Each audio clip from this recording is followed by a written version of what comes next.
Miqueias capítulo 6. Desculpe, é só detalhe técnico para a gente não ficar na mão se a bateria falhar. Você achou? Amém? Eu leio na revista e corrigida a partir do versículo 6 até o versículo 8. Com que me apresentarei ao Senhor e me inclinarei ante o Deus Altíssimo? Virei perante Ele com bezerros de um ano? Agradar-se-á o Senhor de milhares de carneiros, 10.000 ribeiros de azeite? Darei meu primogênito pela minha transgressão, o fruto do meu ventre pelo pecado da minha alma? Ele te declarou, ó homem, o que é bom e o que o Senhor pede de ti, senão que pratiques a justiça e ames a beneficência e andes humildemente com o teu Deus. Até aqui. Pai, nós queremos mais uma vez te agradecer pela tua graça, pela tua bondade e pelo teu amor. Pedimos-te, Espírito Santo de Deus, que o Senhor nos dê entendimento, discernimento e sabedoria vinda do alto, para termos uma clara compreensão da tua vontade, daquilo que o Senhor deseja para cada um de nós nesta noite. Toma a minha vida nas tuas mãos e que eu não seja mais do que um instrumento teu, e que abençoado por ti eu possa ser bênção na vida do teu povo nesta noite. Para a glória do teu nome oramos, em nome de Jesus. Amém. O que você quer para você? O que você deseja para você? Essa é uma pergunta muito sutil, uma pergunta interessante. É lógico que todos nós, na nossa adolescência, devemos ter passado por aquela imagem de Aladim e o gênio da lâmpada. Quando você esfrega o trem da lâmpada e aparece lá o gênio, ele diz: você tem 3 pedidos. Pô, miserável, só 3, não, né? E a gente tem que pensar nos pedidos, aquela coisa toda, mas Deus não é o gênio da lâmpada. E você, o que é que você deseja para você? Como é que você arquiteta as coisas que você almeja na sua alma para si mesmo? É interessante que, dependendo do momento que você está vivendo, o pedido ele vai ser direcionado. Pensa um pouquinho que você está assim, há 1 dia e meio sem comer, e de repente alguém pergunta: o que é que você deseja? Você vai pensar em outra coisa que não seja comida? É difícil, é bem complicado. Nós somos levados pelas nossas emoções, pelas circunstâncias, por aquilo que nos rodeia. É interessante que, se você for ao supermercado de barriga vazia, você compra 30% mais. Sabia disso ou não? Isso é estatístico. Se você for ao supermercado com a barriga vazia, você compra 30% mais. Então, galera, vamos jantar que a gente vai fazer compra, não é? Exatamente isso. Você vai com a barriga cheia, você já não olha tanto para o chocolate, para as porcarias, né? Aquela coisa toda. De vez em quando eu pego a Emily na EMEI e passo no mercado, e quando nós passamos, ela fala: pai, vamos comprar aquele pão? É um pão recheado que tem lá, só Jesus na causa. Tem que levar 2, porque um só não dá, né? Ela já aprendeu essas coisas, não pede só bolacha, biscoito, assim, ela quer umas coisas com mais substância. É fato, a gente sai com fome e vai comprar mais. O que você deseja para a sua alma? O que você deseja para a sua vida? Nós nos preocupamos tanto com a nossa vida em termos de momento, aqui, agora. A cosmovisão efêmera. Cosmovisão, uma visão de si mesmo, efêmero, de agora. Então, é aquilo que eu desejo para mim nesse instante. Nós nos esquecemos que nós fomos criados para sermos eternos. Nós fomos criados não para vivermos um momento, um instante somente e acabou. A vida não é a morte não é um fim em si mesmo. Na realidade, a morte é o princípio da eternidade. Quando nós cerramos os olhos aqui nesta terra, nós abrimos para a eternidade. E a eternidade, ou para viver no céu com Deus, ou não. Agora, o resultado, os desdobramentos das nossas decisões resultarão em uma coisa ou em outra. É tão interessante que nós não nos preocupamos com essas coisas, enquanto não sofremos as consequências. Você tem tempo para cuidar da saúde? Ah, eu não tenho tempo, eu não cuido, porque isso, por causa daquilo. Mas você tem tempo para ficar 18 dias internado. Você tem tempo para tomar um medicamento que você não estava no croquis, não estava no planejamento. Obrigado, varão. Você não tem dinheiro para investir num tratamento, mas de repente você tem que se desdobrar e procurar. E isso é consequência de decisões que nós tomamos lá atrás, de não ter uma alimentação correta e etc, etc, etc. Aplica isso para a sua vida com Deus. Como está a sua vida com Deus? Em que nível, se você pudesse dar uma nota para a sua vida com Deus de 0 a 10, quanto estaria? Pastor, minha vida com Deus está 10. Tanto é que se Jesus voltar agora, é nós na fita. Glória a Deus, aleluia. Olha, Jesus volta daqui 10 minutos. Não dá para pedir para ele voltar daqui 10 dias? Porque tem umas coisinhas para resolver. Por que você tem alguma coisinha para resolver?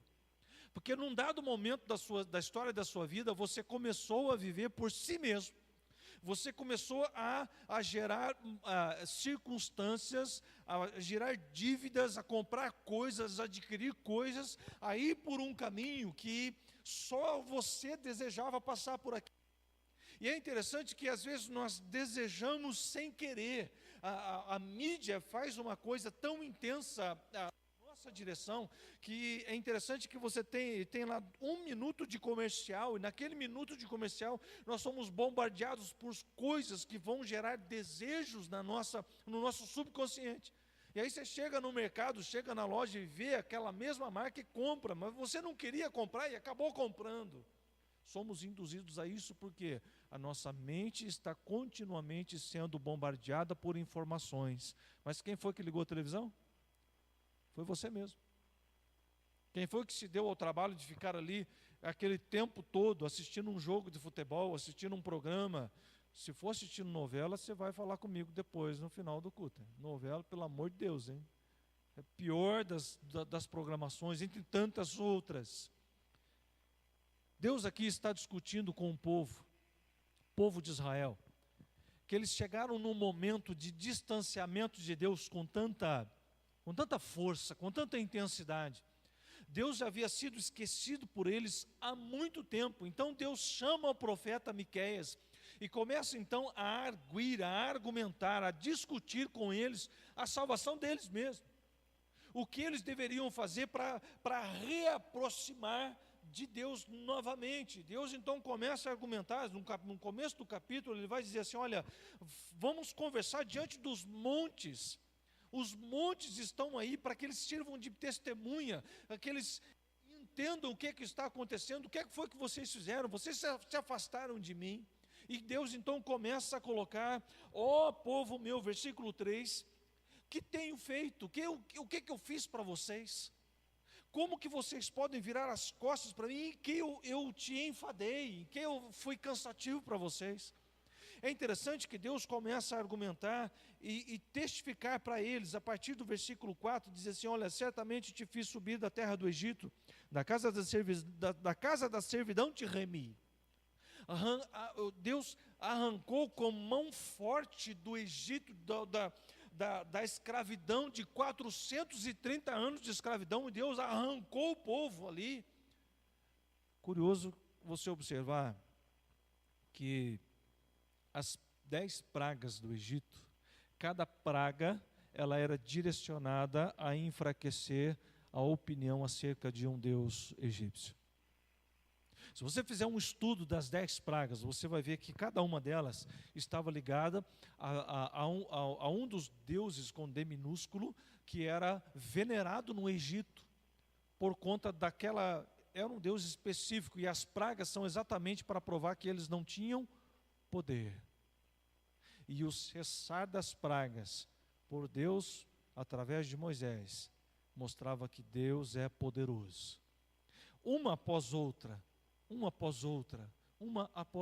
o povo estava vendo aquilo.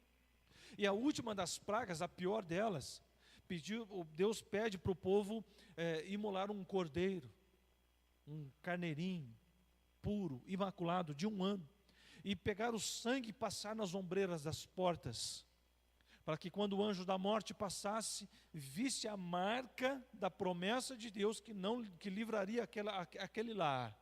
E quando o anjo da morte passa e vê, passa de largo. E quando não tem a marca na verga das portas, todo primogênito morreu. Não foram todas as crianças, só o primogênito. Só o primogênito. Havia um Deus protetor dos primogênitos no Egito, e ele nada fez porque não pode fazer nada. É interessante que esse mesmo povo que viu os milagres no deserto, viu Deus fazer milagres, literalmente foi o povo que mais viu a manifestação física do poder de Deus em toda a história da humanidade. Foi o povo hebreu, este povo que foi libertado por Deus, e Deus está perguntando para ele, quem foi que eu cansei vocês? O que eu fiz que vocês não gostaram? E então nós começamos a perceber que voltamos a nossa vida tanto para nós mesmos.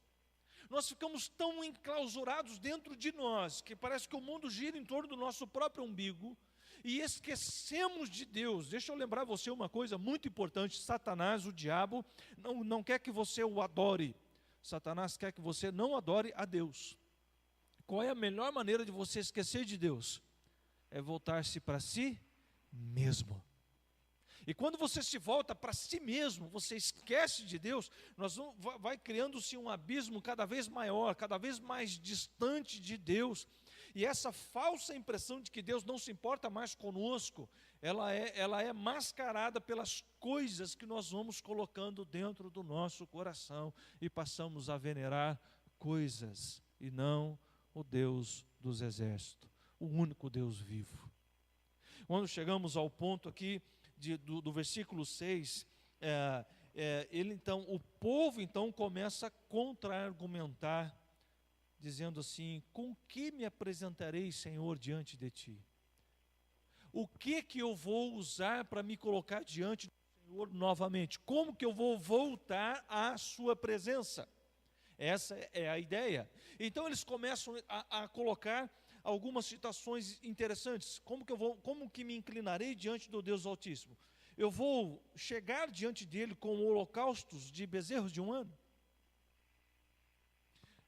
É interessante que há uma escala. Eu vou me aproximar com um bezerro, que o bezerro, a quantidade de pecados era absolvida mediante um sacrifício específico. E bezerro de um ano simbolizava uma quantidade de pecados grande. E o camarada tinha que atravessar o altar, o tabernáculo ficava lá no fundo do arraial, do acampamento. E o acampamento todo aqui, e o curral dos animais ficava na outra extremidade. Então o camarada tinha que buscar o seu animal, ou comprar um animal lá na extremidade sul do acampamento, e atravessava o arraial todo, arrastando o seu bezerro até a extremidade norte, onde ficava o tabernáculo. E todos viam que ele atravessava, segurando o bezerro, levando para sacrificar. O que eles achavam? Lá vai um pecador? Não. Lá vai um servo remir-se dos pecados. Lá vai um servo. Quando Jesus chega no templo e faz um azorrague, um chicote, começa a limpar o templo, dizer: vocês transformaram a casa de meu pai num covil, uma casa de comércio. Por quê? O camarada não precisava mais atravessar a cidade toda para prestar adoração a Deus, porque tinha animal lá, era só comprar e entrar no templo, ninguém ia ver ele passeando com o animal, não precisava mais. Foram se pervertendo as ideias, pervertendo os princípios. E o povo continua dizendo aqui, olha, versículo 7: agradar-se-á o Senhor de milhares de carneiros? Não aumentou a quantidade de pecado? A coisa está ficando intensa, não é? Primeiro era só um garrotezinho, um bezerro. Aí ele vai falar de milhares de carneiros. Ele não fala de 10 carneiros por um, não, é milhares de carneiros. Ou seja, o pecado abundou nesse ambiente. E ele continua, a coisa começa a ficar mais tensa ainda, quando diz aqui, olha, de 10.000 ribeiros de azeite. Sabe o que é ribeiro? É um rio de pequeno porte. Não é um rio, sim, nem o rio Atibaia, por exemplo. Não, é um rio, um riacho. 10.000 ribeiros de azeite. Dá para imaginar a quantidade de azeite ou não? Dá para imaginar a quantidade de pecado? Quando é que nós medimos o pecado e achamos que ele é grande? Quando nós estamos longe de Deus. Quanto mais distante, maior é a nossa transgressão. O sentimento de culpa, de que, o que foi que eu fiz? Como que eu fui entrar numa dessa? Mas, pasmem, a coisa continua ficando pior. Depois dos 10.000 ribeiros de azeite, ele diz aqui, darei o meu primogênito pela minha transgressão. A consciência estava totalmente tomada pela angústia, a ponto de questionar, se eu der o meu primogênito, como foi dado no Egito? Por que razão Deus pediria uma coisa dessa? O único caso que nós temos registrado foi o caso de Abraão, quando Deus pede o seu filho Isaque, mas havia todo um ensinamento por trás daquele pedido de Deus. Não foi uma coisa aleatória, não foi uma coisa assim, mal. Deus havia pensado milimetricamente, Deus livrou Isaque e mostrou à nação hebreia que Abraão era de fato um homem de Deus, que confiava em Deus. Havia um princípio estabelecido ali. Aqui eles queriam fazer o quê? O mesmo exercício que fizeram a Baal. Você vai ver lá em Jeremias, capítulo 19, no versículo 5, no 32 também, em Ezequiel também, que eles ofereciam a Baal os próprios filhos em sacrifício. Então, para eles, aqui não era difícil fazer isso. Eles já estavam acostumados a isso. Então, o Senhor quer que a gente ofereça o nosso primogênito? Tudo bem, a gente faz isso. Não havia nenhum pudor, não havia nenhum constrangimento. Então Deus intervém e diz assim no versículo 8: Ele te declarou, ou seja, Deus já te disse o que Ele quer. E o que é bom, ou seja, o que é agradável a Deus. O que o Senhor te pede? Deus não pede nada mais além de que você pratique a justiça. Quero lembrar vocês que justiça aqui, caráter moral de Deus. Justiça aqui não é a justiça praticada pelos homens. Não é uma justiça de justiceiro, mas é o caráter moral de Deus. E o que significa prática? É ter o hábito estabelecido. Então, uma prática diária de oração, por exemplo, é que eu tenho o hábito de orar todos os dias. Isso já está estabelecido na minha mente como valor. Então, eu tenho facilidade em chegar a determinado horário e dobrar o meu joelho no meu quarto e orar e clamar a Deus. Então, eu tenho aquele hábito. E Deus está dizendo, o que eu estou pedindo para você é simples. Crie o hábito de viver a justiça, de ter impresso no seu caráter, nos seus valores, o caráter moral de Deus. Isso é a justiça. A outra coisa que ele pede aqui, que é muito interessante, e ames a beneficência. Amar a beneficência é uma coisa interessante. Amor aqui é ter um apreço incondicional. Não é apego, é apreço. Apreço é valor, apreço é quando você abraça com gosto, é quando você tem assim um capricho com aquilo, tem um zelo assim, acima da média. É isso que Deus está dizendo com amar a beneficência. Agora, a beneficência aqui é a mesma palavra do hebraico que é usada para, no grego, traduzir graça. Ame a graça. Ame a graça. O que é graça? Eu não mereço, mas eu tenho. O que é graça? É dom imerecido, favor imerecido. É algo que eu não sou digno daquilo, mesmo assim eu o tenho. O que é a graça de Deus é a salvação através da pessoa de Jesus. Nós somos salvos pela graça, não é de graça a salvação. A salvação não é de graça, a salvação é pela graça. E graça é um movimento de Deus a nosso favor. Ame a beneficência, ame a graça de Deus, abrace a graça de Deus. Entenda que cada dia que nós acordamos pela manhã é mais uma oportunidade que Deus nos dá de nos aproximarmos mais dEle, de termos assim, de abraçar a causa de Jesus de maneira que a graça ela seja impressa no nosso coração, ela seja expressa através das nossas palavras e assistida através dos nossos movimentos. Tudo aquilo que eu faço, tudo aquilo que eu falo, a maneira como eu penso, como eu me expresso, denuncia claramente que eu amo a graça de Deus. Amar a graça de Deus é estar pronto a estabelecer um elo de ligação, um elo de comunicação com Deus a qualquer instante.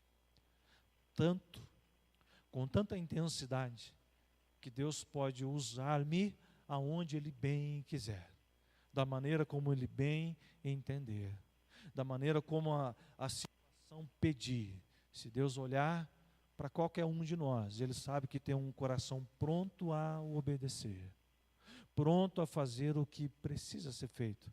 Não é aquilo que você quer, é aquilo que necessita ser feito.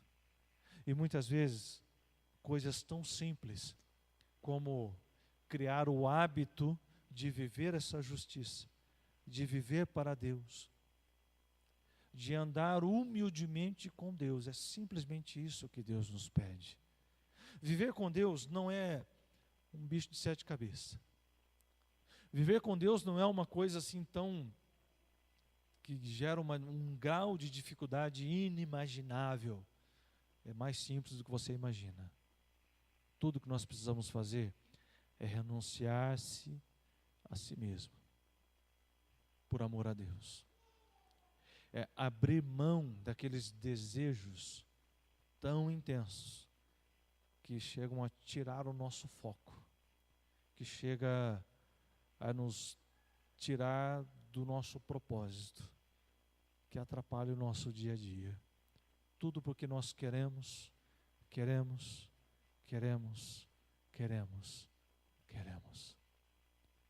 E o que é que nós queremos? Satisfazer os nossos desejos. Quando o maior desejo que tiver no seu coração for agradar a Deus, o mundo fica diferente. Quando o maior desejo que tiver no seu coração, honestamente for agradar a Deus e nada mais, sua vida vai ser transformada de dentro para fora. E essa transformação, ela passa por esses detalhes tão simples. Obedecer aquilo que Deus pede. O que é que Deus pede? Que você crie o hábito de viver a justiça de Deus. Que você pratique a justiça. Ame a beneficência, ame a graça de Deus e obedeça os princípios da palavra. Que Deus te abençoe. Amém.